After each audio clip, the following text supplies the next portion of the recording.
Yo no he terminado de ver la película de Dejar el Mundo Atrás, pero sí quiero agregar una cosa, más que la misma tecnología. Yo entiendo que el problema real de todo y de nosotros no es todo lo que aparezca, porque siempre van a aparecer cosas que te van a hacer dependientes, es el apego. Entonces, lo que es el apego, nosotros como seres humanos tendemos apego a todo. Apego a No, la no, yo no diría, yo no, bueno, no sé si el apego sería la dependencia, eso es apego. porque la Es gente quiere apego. depender siempre. Bueno, eso que te digo, no sé si será apego, porque Es yo me apego. resisto a depender de la tecnología en totalidad. Eso es apego. Entonces, esa es una de las cosas que más que todo, porque nosotros no nos podemos resistir a que el mundo va a cambiar. Cuando la luz la inventaron, decían que era algo satánico. Sí. Entonces, siempre va a existir cosas que generen controversia. Los inventos, las nuevas cosas. Ahora, depende de ti, de cómo tú las asumas y de qué tanta dependencia o qué tanto apego tú crees de eso, que ese es el problema de la tecnología, que se está creando demasiada dependencia. Entonces, la gente no Eso sabe te iba hacer a nada. decir. Es que la tecnología, si tú le das un buen uso, es una maravilla. Si tú le das un buen Claro. uso. Claro, a ese punto a la que yo me refería, porque yo no la condeno totalmente, o sea, nada es Ni 100% yo. bueno y No, 100% no. todo depende de cómo tú lo utilices, cómo tú lo asumas. Entonces, ahí está el punto de saber discernir, y tú como también, como parte de tu formación y tu crecimiento en este mundo, ver cómo tú te manejas con todo eso. Tú sabes ¿Cómo está? una cosa que contribuye al apego, que nosotros los seres humanos no nos gusta escucharnos a nosotros mismos. Uh -uh. Entonces, las personas hemos encontrado la forma de distraer la vocecita que te dice lo que tiene que hacer pegado de un celular o una tableta. Eso entiendo yo. No, la gente antes era la televisión, o sea, la gente todavía hay gente que son adictas a la televisión, pero han cambiado la forma de ver al celular. Pero eran horas muertas sentadas en un sofá viendo televisión. Y siempre ha existido algo, que la gente, los juegos de azar, es lo mismo juego. O sea, siempre la gente ha creado apego o dependencia de algo. Sí, Para que la tecnología es más fácil porque tú la tienes encima. sí, le facilita más que las otras adiciones. Carmen pregunta que qué pareció la película de esta semana. Yo la vi, me encantó mucho desde el inicio. Mira, me llamó la atención varias cosas. Una es que ellos apelan mucho a la memoria emotiva.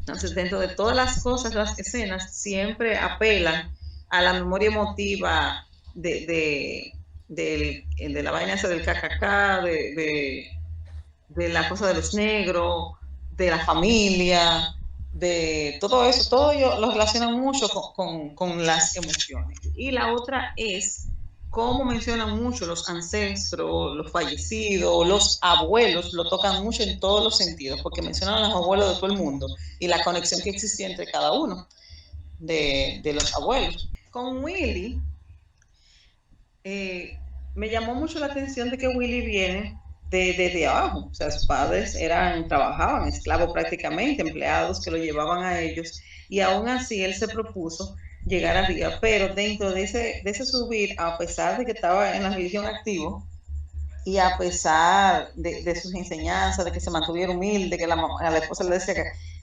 el ego lo dominaba.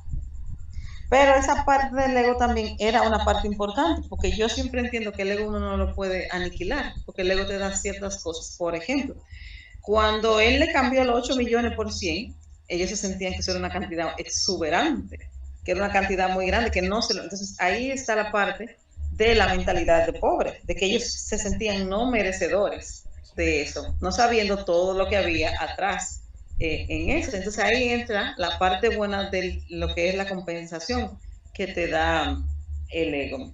Aquí no hay racismo, o sea, el racismo intenso que se ve en Estados Unidos, aquí eso no se siente. No. Nosotros, no es verdad que tenemos que ir a una iglesia de negro, ni a una iglesia de blanco, ni a colegio de negro, como vivieron esa gente. Entonces, esa es una de las bendiciones que uno tiene de la cosa de gratitud, que todavía en Estados Unidos eso se siente por las diferencias raciales que hay y se expresa. Entonces, dentro de ellos mismos también, ellos mismos discriminan a los blancos por todo lo que vivieron. Lo que son los negros y los judíos, hay una cosa interna, esos negros que son así arraigados a Estados Unidos, que no han soltado. Y yo digo que eso también es parte de fluir, porque dentro de su círculo no entra un blanco.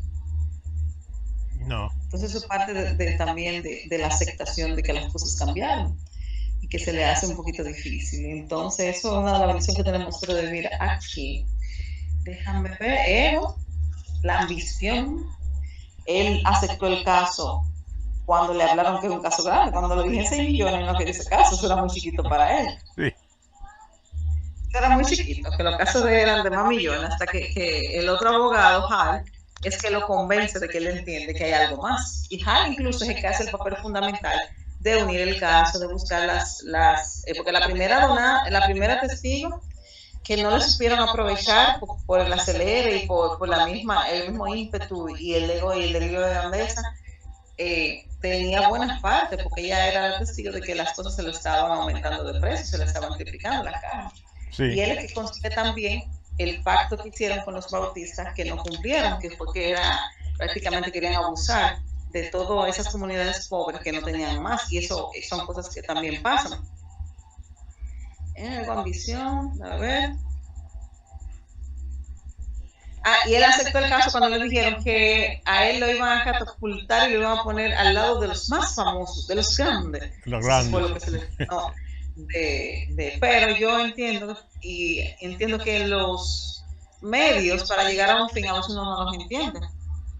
Y yo no sé si es en esta película o en cuál película que mencionaron lo que Delfín siempre dice, que la gente se afana en crear planes, sin hacer cosas, y ya todo está hecho. Sí. Que todo ya está previsto. Hay un plan. Bueno, hay un plan. Entonces, a mí me cuesta aceptar el plan, pero sí, hay que aceptar. Por eso dicen que si tú quieres ver a Dios arrastrándose de la risa, que le cuente tus planes. Yo me acuerdo de Delfín ahí mismo. Pero ahora no tengo claro si fue en esta o fue en la otra. Yo creo que fue en esta, sí. Déjame ver. Las heridas en la familia, autocontrol. Cuando él le pregunta en el avión, porque él tiene un avión privado y van a Mississippi, que eso es, Jeremy le pregunta, que qué le motivó a él a ser abogado. Entonces ahí él hace su historia de cómo la gente de los bienes raíces, al ver que él era negro, después que le habían dicho que habían 5 casas disponibles, deciden decir que no hay nadie y él le gana. Entonces esas heridas emocionales que a él le dolió más porque estaba en el frente de su familia y como que le quitó, lo desautorizó delante de su familia, lo humilló. También esa ira, esa rabia fue lo que lo llevó a él a no perder un caso, porque eso fue como un impulso de decir, voy a ganar todo para que ellos vean quién soy. Entonces quiso como que demostrar. Y buscó una forma por lo menos distinta de luchar. Eso le habla también de una estabilidad emocional, porque en ese momento lo que quería entrar a golpe y ser reactivo. Y decidió estudiar Derecho para defenderse de otra forma. Igual también, cuando él habla por teléfono, cuando Jeremy lo saca de ser el abogado principal, que a él le dolió bastante, él hace también un proceso con la esposa por teléfono. Y ahí habla de cómo se sentía, de cómo estaban sus emociones, de por qué le dolía tanto ese proceso, que también eso es un proceso grande para él, aceptar y conocer por qué estaba haciendo las cosas mal y por qué el caso no le había salido como le estaba saliendo en ese momento, que él no estaba siendo consciente de que no era por él, sino por el caso y por su cliente. El jovencito en realidad demostró ser incluso el más inteligente desde el principio, porque si tú veías lo que observaba, él escuchaba, él se dedicaba a escuchar y muy pocas veces opinaba, pero cuando hablaba era cosa precisa porque él utilizaba para mí lo que es el sentido común dentro de la situación, porque él miraba al hombre y si tú te fijas la mirada que le daba él en el bote cuando estaban sentados, él se quedaba así, porque él estaba, incluso cuando estaba vendiéndose de todo lo demás, que él lo llevó, el gordo, ¿cómo se llamaba? Perdóname la palabra, el señor, el malo, el CEO, lo lleva a la gente para el bote para impresionarlo y venderle una imagen que ellos quizás pudieran tener. Pero con él se equivocó porque cuando él estaba hablando de mal, le dijo, yo lo que quiero es hablar, qué es lo que vamos a hacer. Ahí él se dio cuenta que no podía jugar con él en esa forma y No, cambió y la la forma también que habló él de los muertos, porque él irrespetó realmente, o sea, tú tienes una funeraria en un momento difícil de la humanidad y a ti lo único que te interesa es vender tus servicios de funeraria, que esos son sus clientes, los fallecidos. Exactamente, que ahí fue donde más o menos ya tú puedes captar que cómo conecta con cómo él pudo hacer el negocio con los baptistas, con los bautistas, con la iglesia también. Porque a él en realidad no le importaba la gente, sino el dinero. Ni le importaba el dolor, ni le importaba el que se moría. El negocio de la muerte, como él decía. Exactamente. Cuando llegan, por ejemplo, a... Hay cosas que yo noté a la película. Por ejemplo, cuando llegan y están en la oficina, cuando llega él y toma el caso, la mente de pobre, como tú dices, se nota en los demás. Él no, él quiere más allá. Si tú te fijas en la pizarra de atrás, que tenía al principio, todo lo que estaba escrito ahí en esa pizarra eran incluso los códigos que usan las fundaciones sin fines de lucro. Y después que se tornó el papel, que ya subieron a los millones, las próximas letras que aparecen nuevamente en la pizarra no tienen nada que ver con cosas sin fines de lucro, sino ninguno de los códigos están. Hay otras cosas escritas que tampoco lo presentan mucho. Okay. Me llamó la atención también la forma cuando ellos descubrieron el permitir. Cuando él llegó, que él le preguntó, ¿tú eres racista? Y él le dijo, sí, todavía tengo, estoy trabajando en eso.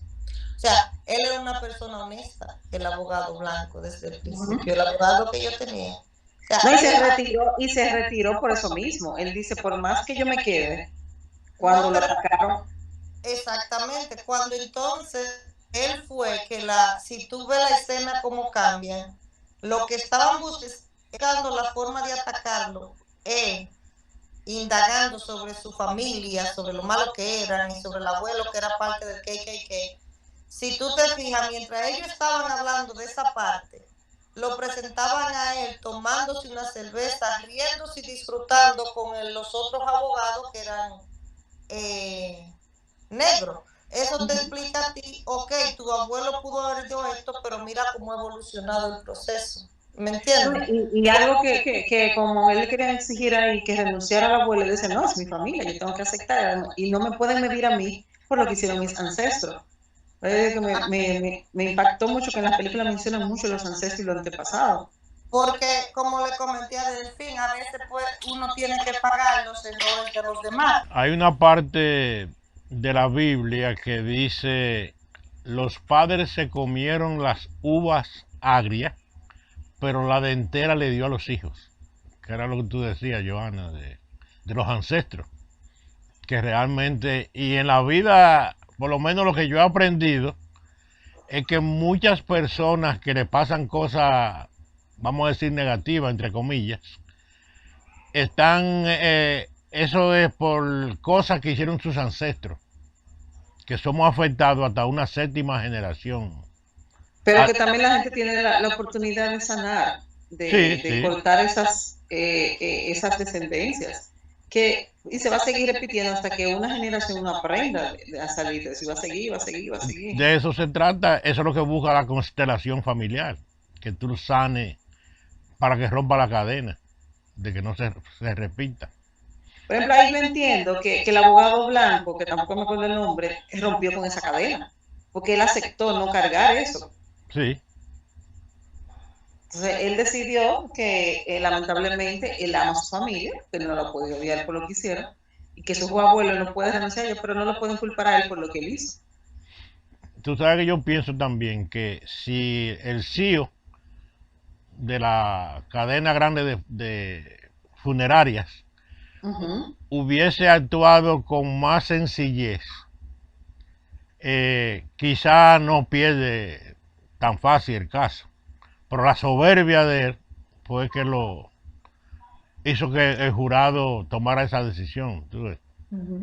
Porque una persona, por ejemplo, diplomática, dice, pues son negocios, excúsenme, me equivoqué, pero él, aunque él fue quien lo enchinchó, como decimos los dominicanos, fue Willy, cuando le dijo el valor de cuánto cortaba el Pero golpe. él se clavó su cuchillo porque Willy le preguntó 50.000 veces cuánto costaba y él lo negó. O sea, cuando usted niega una cosa que está a la vista, le está dando a entender al otro que lo está haciendo con intención.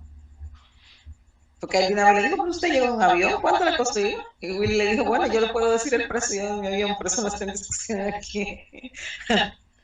Entonces, él mismo se clavó su cuchillo, porque si él hubiese respondido cuánto cuesta el barco, no dicen nada.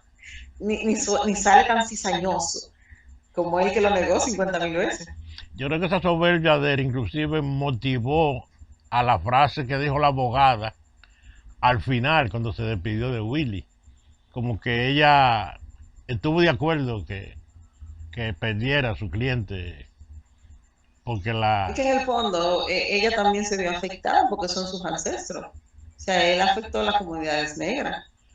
Sí. Él, se maneja mucho la memoria emotiva. Esas cosas de esas cargas emocionales que se llevan con todos esos resentimientos no son fáciles. Porque fíjate que aquí, aunque existe cierto racismo, aquí lo que es clasismo, muy disimulado, pero fíjate que aquí inclusive las parejas blancas se dicen mi negra de cariño, mi negrito. Aquí cae clasismo, o sea, la gente te discrimina por lo que tú tienes. Sí, es verdad. Por lo que aparenta. Pero eso lo da la democracia. El sistema democrático es clasista. Sí. Porque fíjate que aquí hay mucha gente, tanto de la clase baja, media, clase alta, personas que han tenido poder, que niegan su parentesco haitiano. Eso es clasismo, eso es clasismo. Dicen que son de origen francés. O sea que hablando de racismo, a mí me sorprendió cuando él era una especie de pastor, Gary, que está hablando, no, porque nosotros la iglesia negra. Digo, pero ¿y cómo puede hablar así? Yo anoté algo de eso también. Es que eso es parte de ellos también, sentarse. Así fue que yo vuelvo a una página. Saint Nif es que se llama el señor. El abogado. Eso es parte de sentirse ellos y aislarse. Pero ahí fue que yo, justamente en esa escena, fue que yo agradecí de haber estado aquí, de haberlo tomado como una bendición, porque ellos en sí lo han hecho como una forma de protegerse, de sentirse seguros, porque él mencionaba que no hay nada más grande que la palabra hogar. O sea, cuando tú dices mi hogar, es porque te sientes amparado, te sientes protegido, ahí yo como que estuve de acuerdo. Pero el hecho de que ellos necesiten un hogar para sentirse protegidos, ellos se sienten protegidos entre ellos porque nadie lo va a discriminar.